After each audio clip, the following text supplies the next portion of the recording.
Hi friends, ಇವತ್ತು ನಾನು ನಿಮಗೆ ಹಲಸಿನ ಹಣ್ಣಿನ ದೋಸೆ ಹೇಗೆ ಮಾಡೋದು ಅಂತ ತೋರಿಸ್ತಾ ಇದ್ದೀನಿ. ಶುರು ಮಾಡೋಣ ಫ್ರೆಂಡ್ಸ್.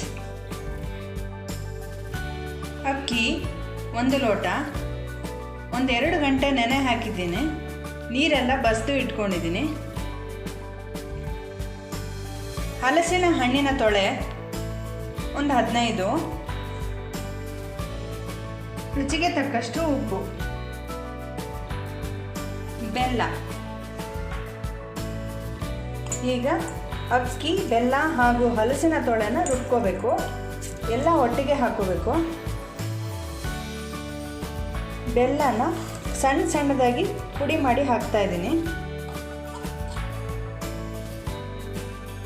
ಹಲಸಿನ ತೊಳೆ, ಬೆಲ್ಲ, ಅಕ್ಕಿ ಈ ಮೂರನ್ನು ಒಟ್ಟಿಗೆ ಹಾಕಿ ರುಬ್ಕೋತಾ ಇದ್ದೀನಿ.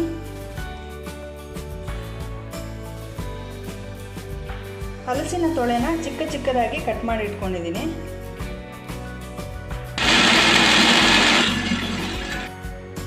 ನೈಸಾಗಿ ರುಬ್ಕೊಂಡಿದ್ದೀನಿ. ಇದು ಸ್ವಲ್ಪ ಬೇಕಾದರೆ ನೀರು ಹಾಕೋಬೋದು. ನಾನು ನೀರು ಹಾಕ್ದೇನೆ ರುಬ್ಕೊಂಡಿದ್ದೀನಿ. ಇದಕ್ಕೆ ಇವಾಗ ಉಪ್ಪನ್ನು ಸೇರಿಸ್ಕೋತಾ ಇದ್ದೀನಿ.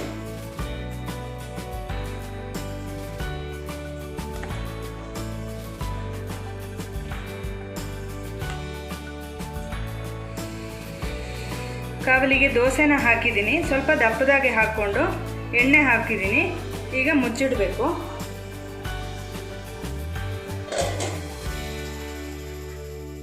ಹಲಸಿನ ಹಣ್ಣಿನ ದೋಸೆ ರೆಡಿಯಾಗಿದೆ ಫ್ರೆಂಡ್ಸ್.